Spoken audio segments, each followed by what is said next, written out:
Mga kapatid, kayo po ay aking inaanyahan na panoorin at pakinggan ang mensahe ng mensahero ng silangan.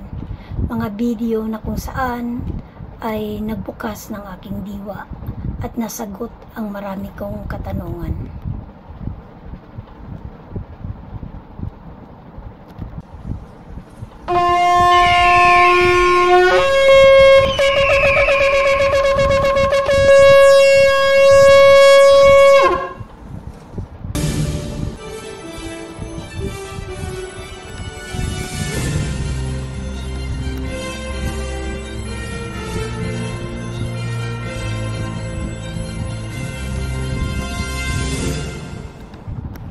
Isang pagbati mula sa Oferian Heritage Conservatory. Welcome to our new subscribers. Ipinapayo namin sa mga new viewers na panoorin muna ang viewer's guide para hindi maguluhan. Matatagpuan ang link sa ibaba lamang nitong video. Ito na ang part 4 at pinakahuling bahagi ng Son of Perdition series. Paalala sa mga hindi open-minded, ang video na ito ay naglalaman ng isang masakit na katotohanan. Mahalagang balikan ang 1 Corinthians chapter 4 verse 14 hanggang 15. Post nyo na lang po ang video kung gusto nyong basahin. Sa version ng ang dating Biblia, ang nakasulat ay ipinanganak ko kayo. Wala nang kailangang ipaliwanag. Ipinanganak kayo ni Paul. Sa version naman ng Filipino Standard Version, diretsahang nakasulat, sinabi ni Paul, ako ang inyong ama. Sino ang tinutukoy na ipinanganak ni Paul? Siyempre, kayo itong mga Paulinian. Sino ang nagsilang sa inyo? Si Paul. Pardon the redundancy. Sinigurado lang namin na mauunawaan pa rin itong video kahit hindi pa napapanood ang parts 1, 2, and 3. Ngayon, sino si Paul? Si Paul ay isang Pariseo. Philippians chapter 3 verse 4 hanggang 5. Ano ang sinasabi ng Misaya sa Matthew chapter 23 verse 29 and 33? Ang mga Pariseo ay mga ahas na nakatakdang magdusa sa impyerno. Hindi kami nanghuhusga. Misaya ang may sabi niyan. Si Paul ay isang Pariseo. Ano ang kanyang isisilang? Alangan namang tupa. Makinig kayo mga Paulinians. Nagpapakilala ang nagsilang sa inyo. Kung hindi nyo siya kikilalanin bilang nagsilang sa inyo, anong klase kayong mga anak? Lapastangan. At kung kikilalanin nyo naman siya bilang nagsilang sa inyo o bilang inyong ama, kailangan nyo ring tanggapin na Pariseo ang nagsilang sa inyo. At sabi ng Misaya, ang Pariseo ay ahas. Bilang anak, ano ang habilin ng nagsilang sa inyo? Ito ang sabi niya sa 1 Corinthians chapter 4 verse 16. Nakikiusap ako, tumulad kayo sa akin. Ano ulit ang sabi ng Misaya? Ang mga Pariseo ay ahas. Ano ba ang ginagawa ng ahas? Nanunuklaw. Ano ang sabi ni Paul? Anak, gayahin niyo ako. Ano ang ginagawa ng ahas? Nanunuklaw. Wala kaming magagawa kung nagagalit kayo. Hindi kami nang aatake. Naglalahad lang ng salita ng Misaya. Nasusulat naman lahat sa Biblia ang sinasabi namin. Bakit kayo magagalit? Kung papansinin, inihabilin ng Misaya kay Peter ang pangangalaga sa mga believers. Ibig sabihin, ang mga assemblies ay kumakapit sa salita at mga katuruan ni Peter. Unang tanong, tinanggap ba si Paul ng mga apostoles at ng mga tunay na assemblies ng Misaya? Salamat sa mga tagapagtanggol ni Paul na ginamit ang 2 Peter chapter 3 verse 15 hanggang 17. Lalo nyo lamang idiniin si Paul. Nakaligtaan na namin itong ebidensya. Kaya, salamat ulit. Binanggit ninyo. Himayin natin ang inyong ibinabato. Magbubumerang ito sa inyo. Una, tungkol saan ang buong chapter 3 para maunawaan ang sinasabi ni Peter. Sa verse 4, sinabi ni Peter na huwag magpapadaig sa mga nangungutya at nagsasabing, nasaan na ang muling pagbabalik? Diyan mo mauunawaan kung tungkol saan ang buong chapter. Ang concern ni Peter ay ang pagkakainip ng mga believers sa muling pagbabalik ng Misaya. Kung kaya, sinabi ni Peter sa verse 8 na ang isang araw sa Misaya ay katumbas ng 1,000 taon sa atin. Sinundan niya ito ng mga encouragement na huwag maiinip, maging matatag at magpakabuti. Yan ang premise na tinanggal nyo noong nag-copy-paste kayo sa comment section. Itong bahagi lang kasi ang gusto ninyo. Verse 15, hugot, tapal. Sinabi ni Peter na kahit si Paul ay maraming sinulat tungkol dito, alin ang tinutukoy na dito? Yung tungkol sa muling pagbabalik na nasa itaas ng verse na pinutol nyo. Sinabi ni Peter na may sinulat din si Paul. Tama, meron nga. Pero ano ang comment ni Peter tungkol sa mga sinulat ni Paul? Number 1, mahirap unawain. Number 2, mga nanlilin lang ang gumagamit. Verse 17, sinabi ni Peter, alam nyo kung ano ang totoo. Mag-ingat kayo at huwag patatangay dito sa mga error o kamalian. Ayan, nagbibigay si Peter ng warning tungkol sa mga sinulat ni Paul dahil mahirap nang unawain, ginagamit pa ng mga nanlilin lang. Ngayon, Paulinian, sino ang nanlilin lang gamit ang kasulatan ni Paul tungkol sa second coming? Nagtitinginan kayo ngayon? Bahala na kayo. Basta maliwanag ang sinabi ni Peter na ang mga gumagamit ng salita ni Paul ay mga nanlilin lang. Kaya binilinan niya ang mga believers na huwag maniniwala. Magalit kayo kay Peter, huwag sa amin. You are misquoting 2 Peter chapter 3 verse 15 hanggang 17. Walang sinasabi doon, either expressed or implied, na tinanggap ni Peter ang salita ni Paul. Bagkus, warning ang ibinigay ni Peter tungkol sa sulat ni Paul. Very negative ang comment ni Peter. Una, magulo. Pangalawa, mga nanlilin lang ang gumagamit. Klaro? May makikita ba tayong ebidensya na hindi katanggap-tanggap ang mga katuruan ni Paul sa mga believers? Yes, rejected nila si Paul. Ito, basahin natin. Mula mismo sa salita ni Paul, 2 Timothy chapter 1 verse 15 hanggang 18. You will know, I expect, that all those who were in Asia have turned against me, Phygelus and Hermogenes among them. Tagalogin natin, mababalitaan nyo, inaasahan ko na ako ay hindi tinanggap ng lahat ng nasa Asia. Nabalitaan nyo ba yan? Mga Paulinian, hindi tinanggap ang Babylonian teaching ni Paul. Kinaliskisan siya ng mga taga-Efesos. Sa Acts chapter 19 verse 8 hanggang 12, mababasa nyo kung paanong pagmimilagro ang ginawa ni Paul sa Efesos. Naroong nagpagaling siya ng mga may sakit gamit ang panyulito na kapag ito ay nadikit sa kanyang katawan, yung may-ari ay gumagaling. Siyempre pa, hindi mawawala ang paborito nung Shanda Rabaka Shanda Bratatatat. Hindi bumenta yung mga pagkikisay-kisay at pagtimbuwang sa lupa. Lahat yung ginagawa nyo ngayon ay hindi umubra, hindi bumenta sa assembly ng Efesos. Naamoy nila ang langsa ng isang pariseyong ahas. Isang huwad na apostol na gustong ipasok ang doktrina mula sa Talmud ng mga Babylonians. Pull out at walk out si Paul kasama ang kanyang mga disipulo.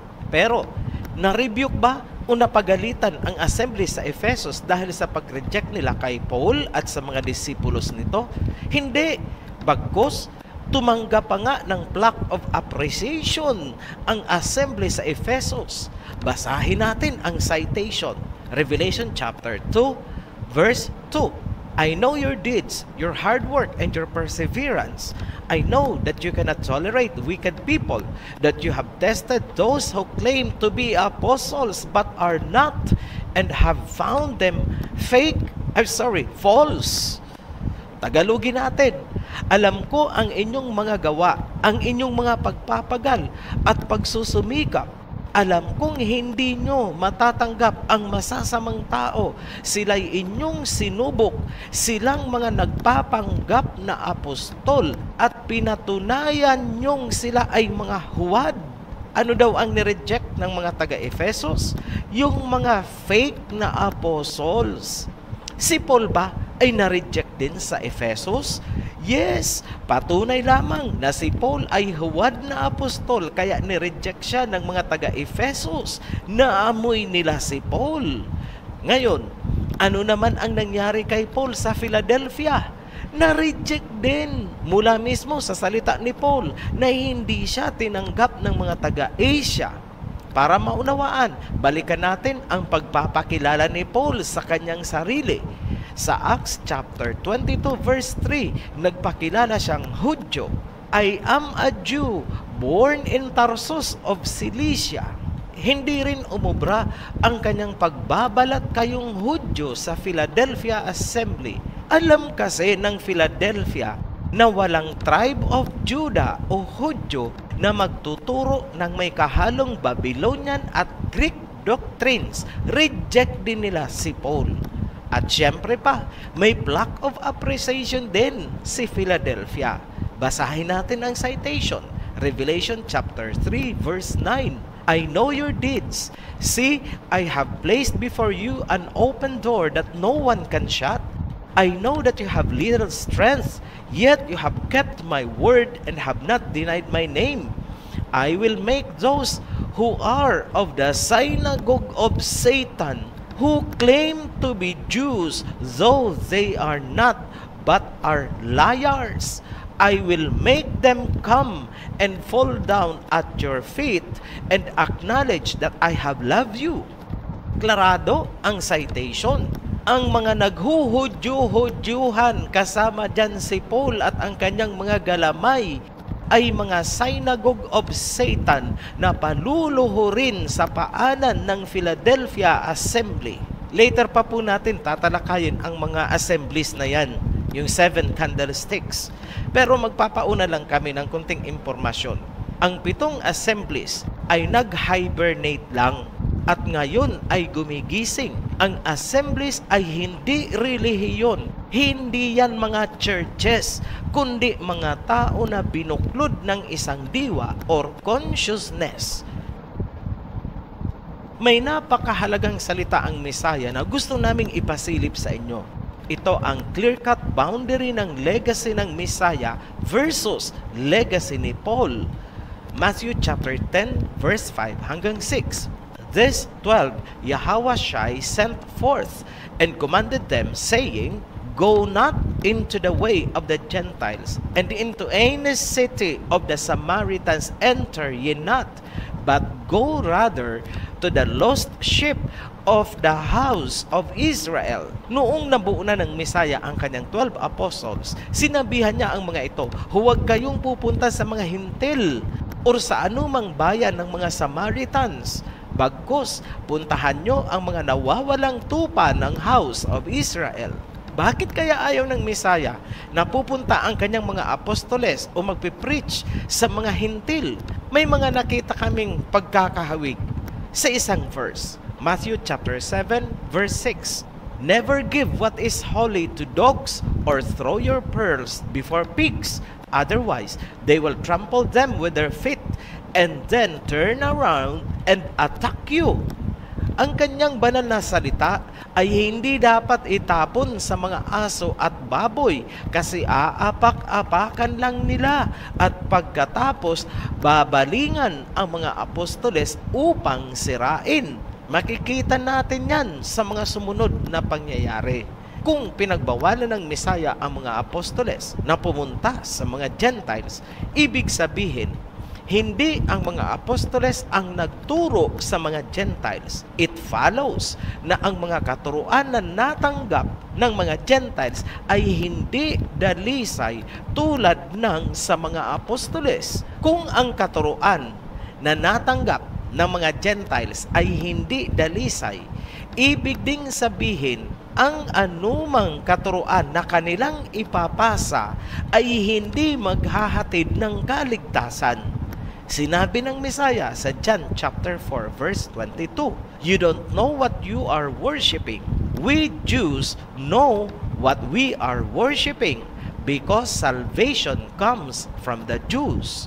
Tagalogin natin, hindi nyo alam kung ano ang inyong sinasamba. Ngunit kaming mga Hudyo, alam namin dahil ang kaligtasan ay manggagaling sa mga Hudyo. Malinaw yan. So ano ang pinopoint out natin dito? Number 1, pinagbawalan ng Misaya ang mga apostoles na mag-preach sa mga Gentiles. Number 2, ang utos ng Misaya sa mga apostoles ay hanapin ang mga nawawalang tupa ng lahi ni Jacob, gaya ng babaeng Samaritana na hindi niya alam na siya pala ay Israelite at hindi Samaritan. Number 3, ang kaligtasan ay manggagaling sa mga Hudyo at hindi sa mga Gentiles. Ngayon, tandaan natin na ang utos ng Misaya sa mga tunay na apostoles ay hanapin ang mga nawawalang tupa ng Israel ni Jacob. Hindi sila pinapapunta sa mga Gentiles. Bakit binibigyan natin ng diin ang puntong yan? Kasi gusto naming subukan nyong i-trace kung saan galing ang mga doktrinang sinusunod nyo. Sa mga Hudyo ba? Or baka sa mga Gentiles yan galing? Tandaan, ayon mismo sa Misaya, ang kaligtasan ay magmumula sa mga Hudyo. Noong si Paul ay na-reject sa mga assemblies, pumunta siya at nag-preach sa mga Gentiles. Nakabuo siya ng grupo sa Antioch kung saan unang umusbong ang Hellenistic Christianity sa kanyang pamumuno. Basahin natin Acts chapter 11 verse 25 hanggang 26. Then Barnabas went to Tarsus to look for Saul. And when he found him, he brought him to Antioch.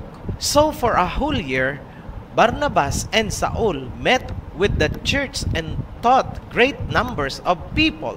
The disciples were called Christians first at Antioch. Mag-focus sa huling sentence.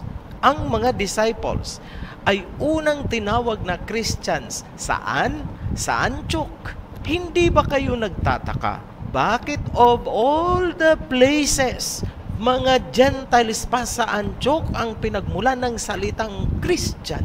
Pansinin, kung ang Misaya ay Kristo at ang mga apostles ay Christians, bakit hindi nagmula ang ganyang identity sa Jerusalem kung saan higit na matagal na namalagi ang Misaya at ang mga apostoles?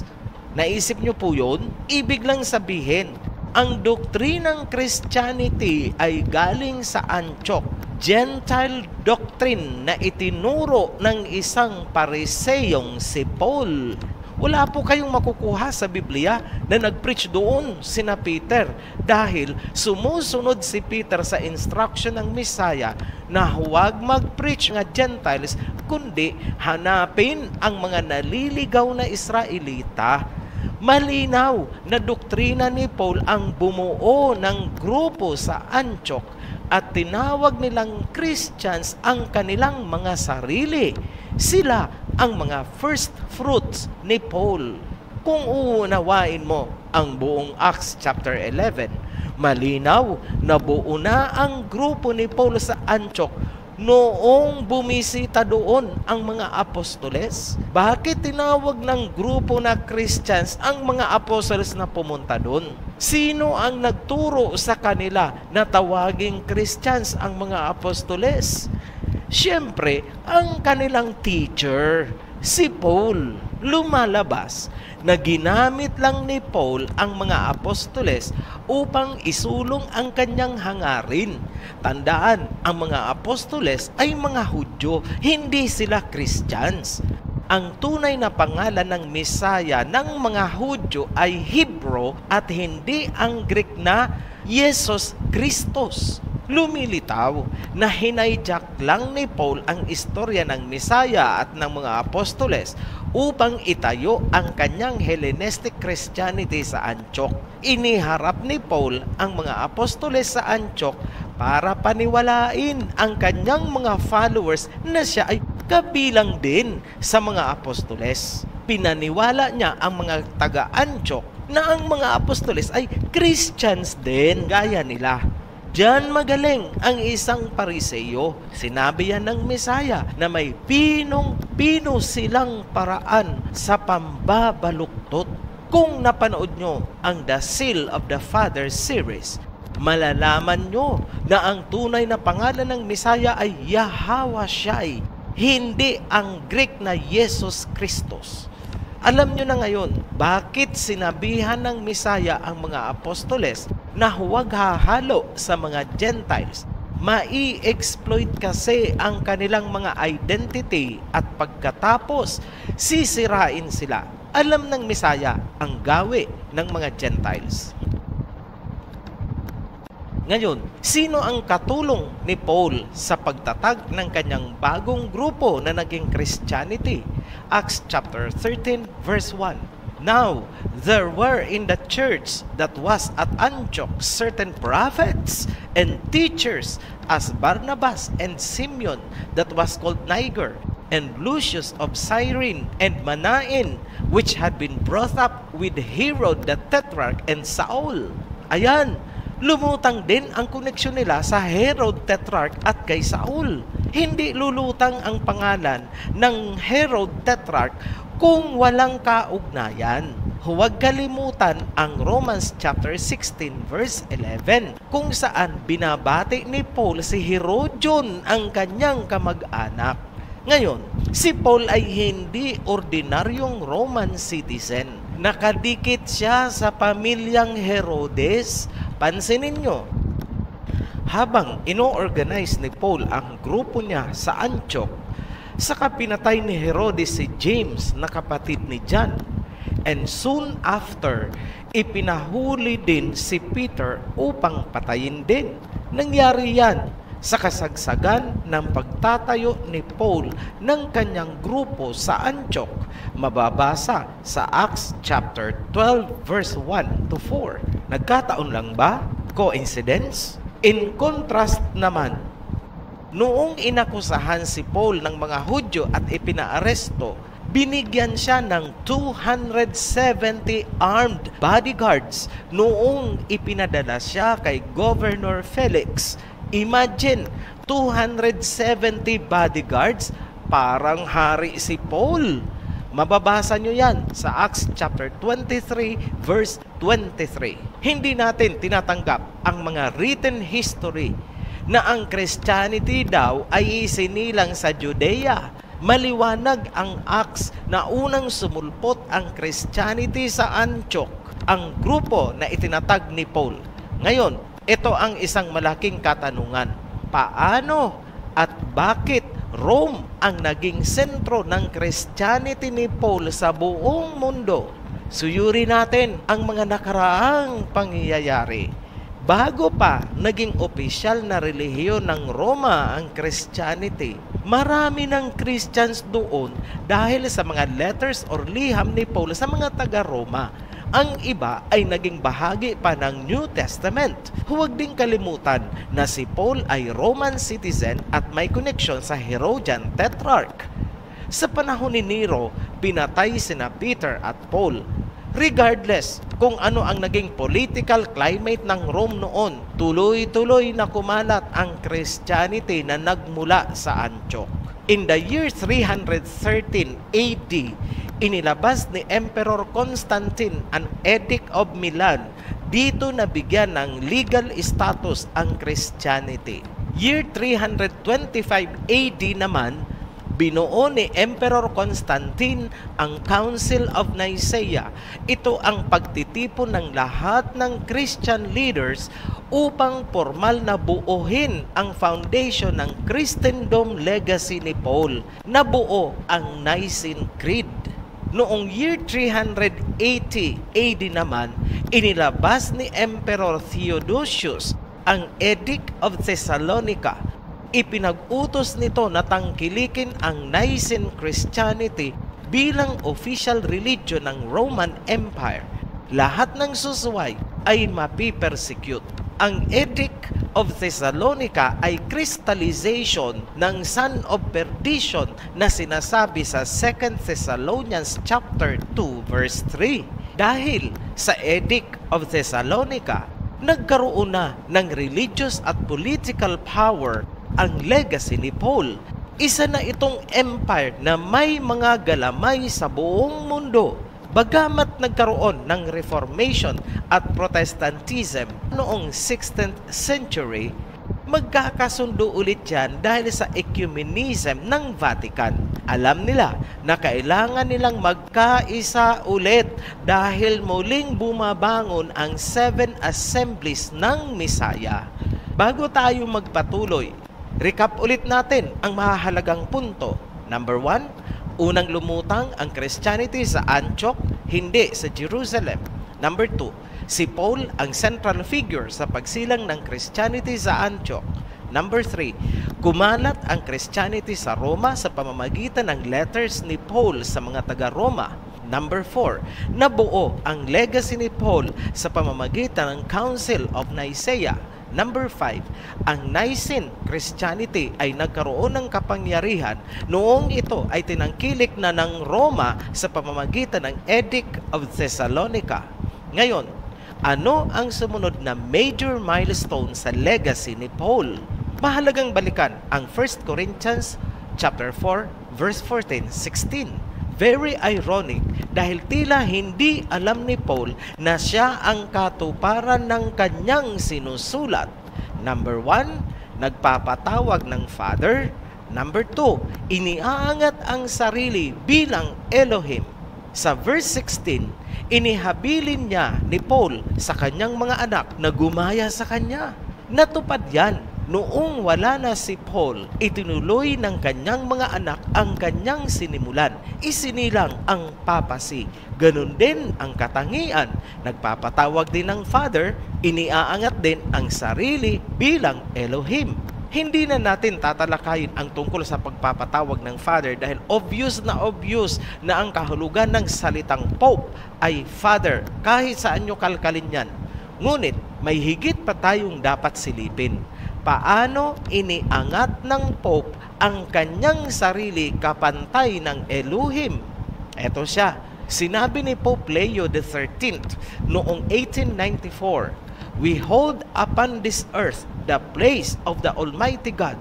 Very self-explanatory po ito. At huwag niyo pong sasabihin na taken out of context. Tagalog, hawak namin sa mundong ito ang posisyon ng Panginoon. Ibig sabihin, ina-assume nila ang pagiging Panginoon dito sa mundo. Ang reference natin, Preclara Gratulationes Publicae, The Reunion of Christendom, 1894.